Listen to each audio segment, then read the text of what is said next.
because he didn't believe he was the one. But he realised he was the one after when he started to get resist and fight all those trolls, the agents, and overcome the agents. That's when he realised he was the one. That's a good point, because it goes back to what I was saying about faith, right? Because at the start of the film, Neo didn't really believe. He was listening, but he didn't have the full faith. But in that sequence where he fights Agent Smith in the train station, right? When he's fighting Agent Smith, that's when he becomes aware of who he is. Because you know when Agent Smith's got him in the headlock and he says, you know, "Hey, that's the sound of inevitability," right? And he jumps up and backflips away. Yeah. What does he say? He says, "My name is Neo," right? That's him believing in himself. So when he started to believe in himself, he's running away, trying to get away. You said he went to, was it room 303? Yeah, 303. Right. Yeah. What do you get if you take the 0 away? 33, right? 33, right. In Freemasonry, what do they consider to be the highest degree of? I started to look at that because I never noticed it only up until last night when I watched it again. Yeah. So he got to the highest point in his mental, then he transitioned into being the one. So there's a lot of symbolism. There's a lot. Every time I watch it, it's something I see something different. Yeah. But you know what, man? It was the Most High who made that film come out when it did, because a lot of brothers hold that film, the first one, in high regard, because it made a lot of brothers. That's my best one, actually. The first Matrix. Yeah. See, that's the thing. Warner Brothers didn't know what they had. Yeah. They didn't know what they had, and they put that film out thinking, oh, it's just going to be a film, right? But that worked to the minds of a lot of brothers and got them questioning. I was in 2008. I was in Christianity, and I went with someone else considered a brother at the time, which he was a Jake. He was a Greek, but I believe he was a Jake.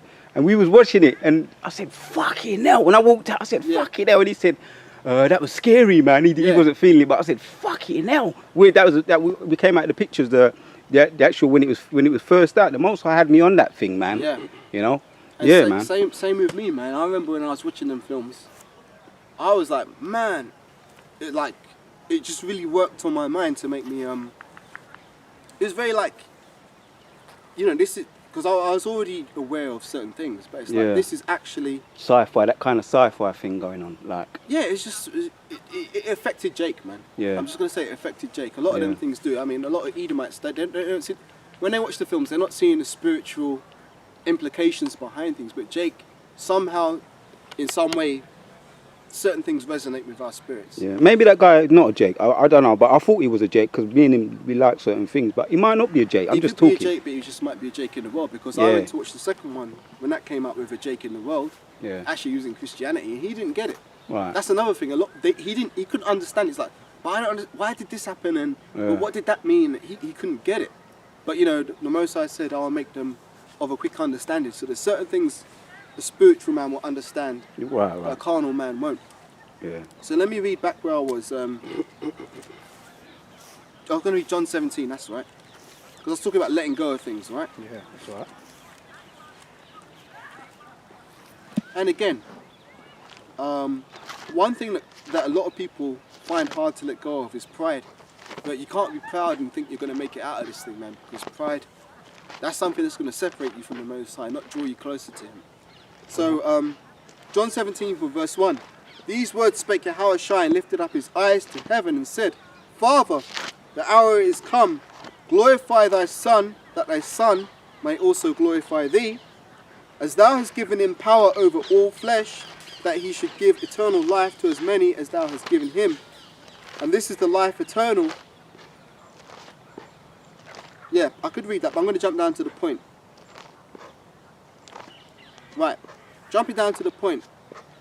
Verse 14, this is John 17:14. I have given them thy word, and the world hath hated them, because they are not of the world, even as I am not of the world. So that's the point I wanted to get to. We're not of this world, man. So if we understand that we're not of this world, that means that no matter how much we might try, we're never going to fit in here. Because we're not, it's like a jigsaw puzzle, and we're part of a different puzzle, man. We're not part of the puzzle of this world, we're part of the world to come. So as much as you try and fit that piece in a slot, it's just not going to go, man. Yeah. That's why the scriptures say, why trimmest thou ways to seek love, man? Because that's what a lot of Jake do. They try and fit in here, and it's just never going to work, man. And I'm guilty of that. When I was younger, you know, I used to try and fit in and stuff. And you all did that. Yeah, in ignorance. But I'm glad I went through that, because it made me realise who Esau was, man. Because when I was in my teens, I had a group of friends that were Edomites, and I had some Jake friends and I had some Edomite friends. It was like two different worlds. Yeah. And the Jake friends started doing more and more foolishness, so I stopped hanging around with them as much. So I started to hang around more with my Edomite friends.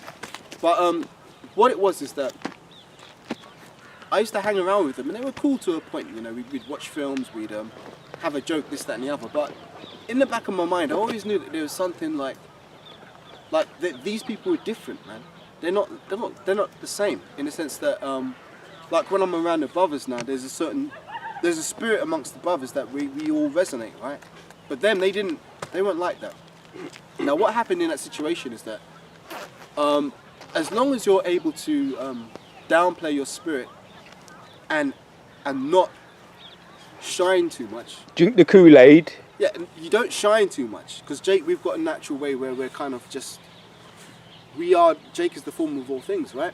So if you're not intimidating to them and you're basically being subservient to them, they'll be cool with you. Yep. And they'll like to have you around. Oh yeah, he's cool, he's one of us. But you're still a nigger. In the back of their minds, they're still like, but this guy is still a nigger, right? But they'll do that because it makes them look good. Because if they've got a token black guy in their group, they can be like, oh well, I'm not racist because I've got black friends. So they love to have you around in that capacity.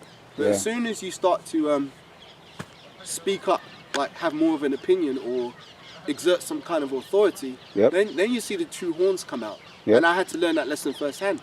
Yep. And that's when you see who your real friends are.